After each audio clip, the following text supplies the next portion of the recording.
Buenas noches, yo soy el doctor Rosy Elías Díaz Pedraza, soy intensivista.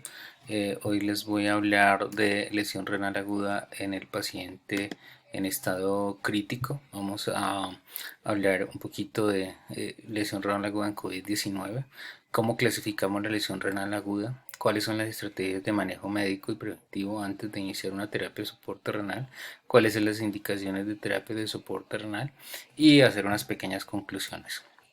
La lesión renal aguda en pacientes que no tienen, pues en cuidado intensivo tiene una prevalencia importante, alrededor del 40% van a llegar a la UCI con lesión renal y un 60% la van a desarrollar durante la estancia. Está relacionada como un factor independiente de mortalidad, 15 al 60% de mortalidad en estos pacientes. La etiología es multifactorial. Sepsis es la principal causa de lesión renal aguda, seguido de la falla cardíaca, la obstrucción urinaria, la hipertensión intraabdominal, la nefrotoxicidad y la enfermedad parenquimatosa renal. En el COVID, pues este también está relacionado con falla renal, sobre todo en pacientes que tienen enfermedad grave.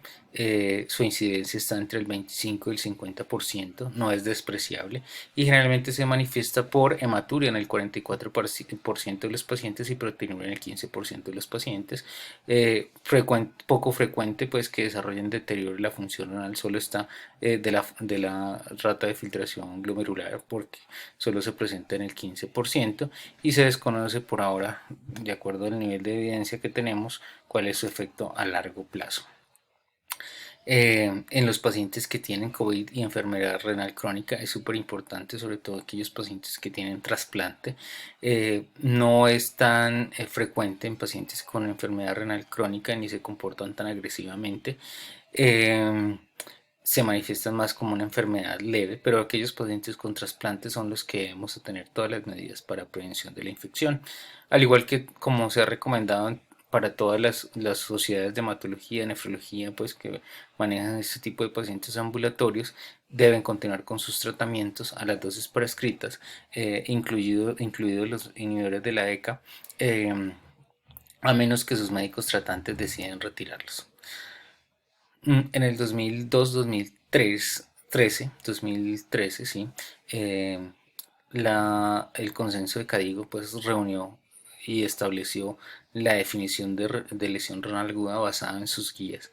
De ahí en adelante pues todos estamos, nefrólogos intensivistas, tratando de utilizar esta clasificación para poder definir y establecer, hacer seguimiento a los pacientes en cuidado intensivo pues que presenten lesión renal aguda y clasificamos a los pacientes basados en esta tabla, ¿sí? ¿Cómo definimos lesión renal aguda? Pues es un aumento de la creatinina por encima de 0.3 en 48 horas o un incremento de la creatinina más de 1.5 veces su valor basal o un gasto urinario por debajo de 0.5 mililitros por kilo por hora en 6 horas. De acuerdo a estos valores de creatinina y gasto urinario, pues podemos diferenciar a los pacientes en estadios 1, 2 y 3. Estadio 1 de la lesión renal aguda es a un aumento mayor de 1.5 a 1.9 el valor de creatinina basal o una caída del gasto urinario por debajo de 0.5 cc en 6 a 12 horas. Estadios 2 es un aumento de la creatinina de 2 a 2.9 veces el valor basal o una caída del gasto urinario por debajo de 0.5 en 12 horas. Y estadios 3 es un aumento de la creatinina por encima de 3 veces el valor basal o una creatinina por encima de 4 o que se inicie terapia de soporte renal o una caída del gasto urinario por debajo de 0.3 en 24 horas o anuria por más de 12 horas. De acuerdo, esta clasificación es súper importante porque de acuerdo al estadio de la enfermedad, pues uno define qué estrategias va a utilizar, ¿sí? O en pues, qué puede hacer usted por su paciente.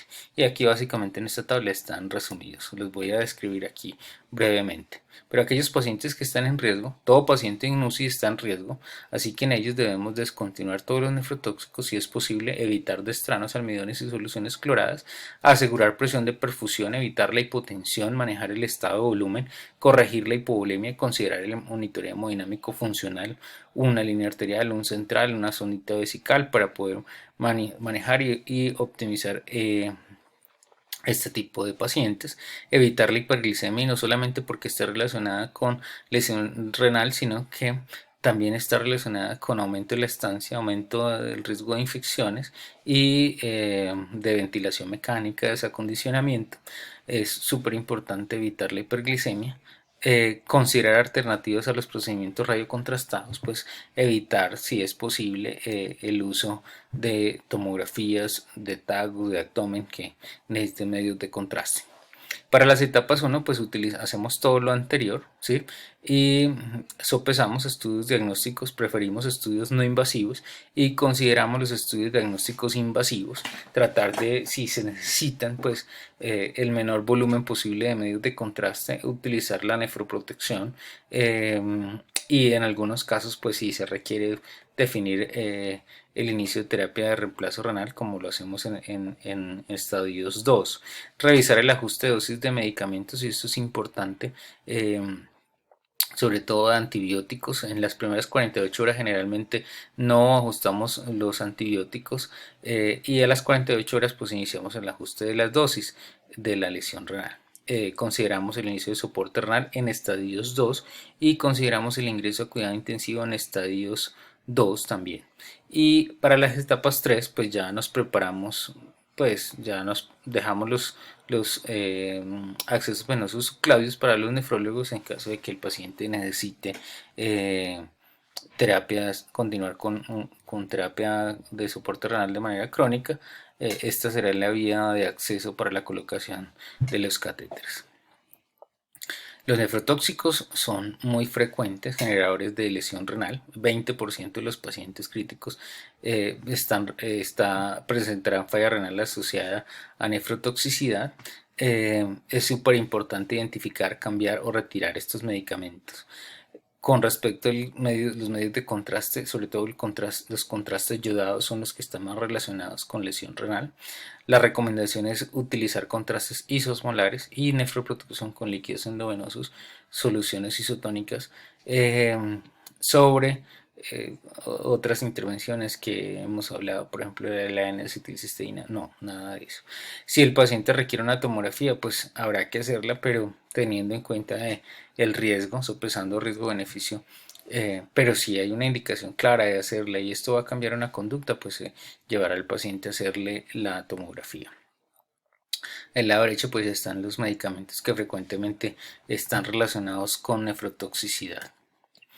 Los diuréticos, como son un uso muy frecuente, pues le di como un espacio, sobre todo para resaltar que los diuréticos no mejoran la lesión renal aguda, no la previenen, ¿sí?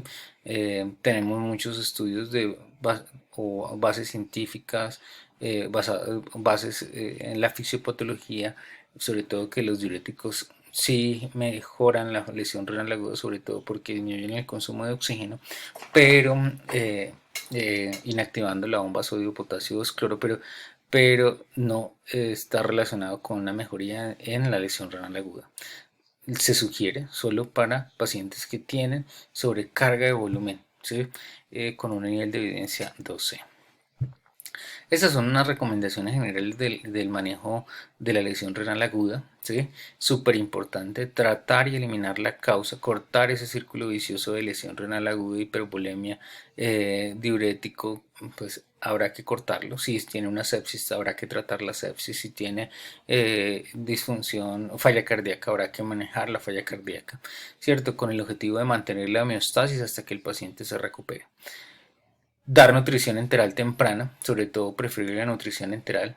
Fórmulas nutricionales específicas para pacientes renales crónicos en lesión renal aguda, pues poco lo utilizamos. Si el paciente necesita un aporte proteico alto por pérdidas intestinales, por una fístula intestinal o por necesidades exageradas, hipercatabolismo, habrá que considerar el inicio de soporte renal temprano, pero siempre favoreciendo al paciente en el aporte nutricional.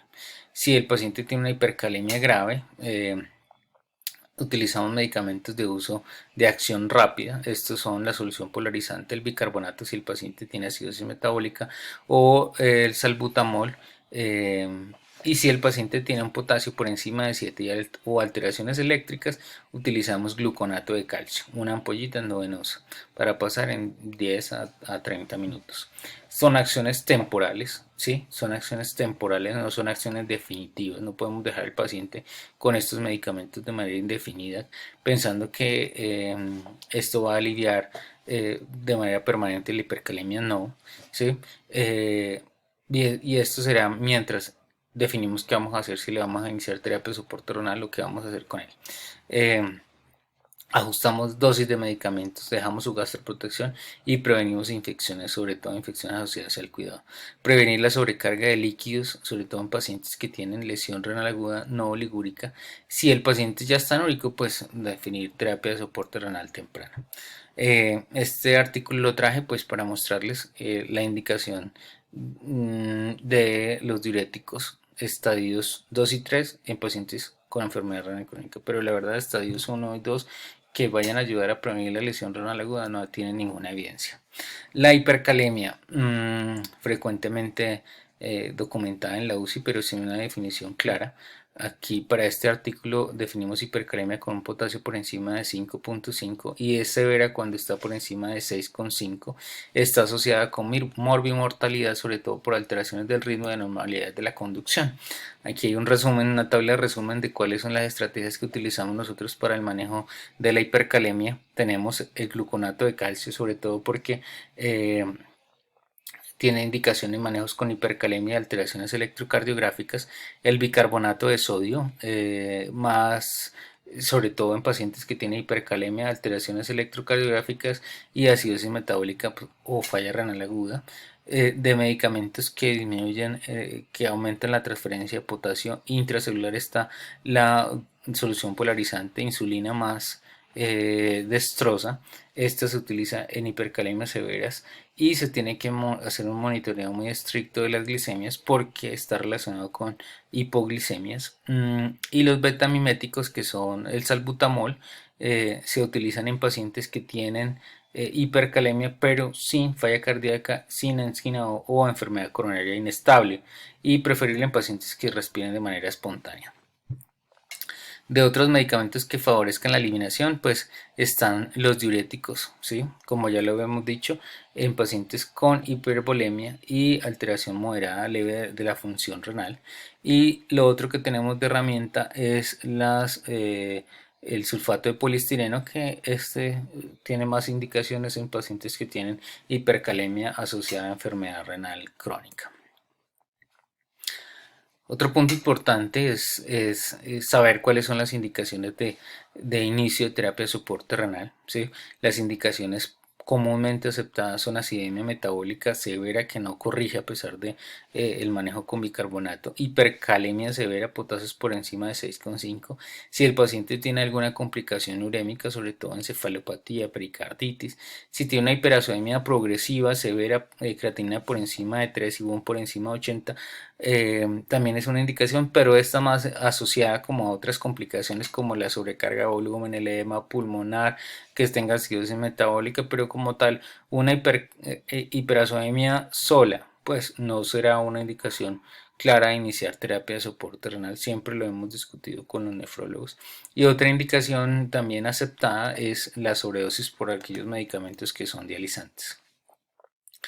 Preferentes, pues, indicaciones preferentes son lesión renal aguda asociada a inestabilidad hemodinámica, que el paciente tenga sobrecarga masiva de volumen, que tenga unos ingresos continuos altos, y indicación en pacientes neurológicos, sobre todo lesión renal aguda asociada a hipernatremia y trauma craneoencefálico. Preferimos utilizar terapias de soporte renal continuo y pacientes muy catabólicos.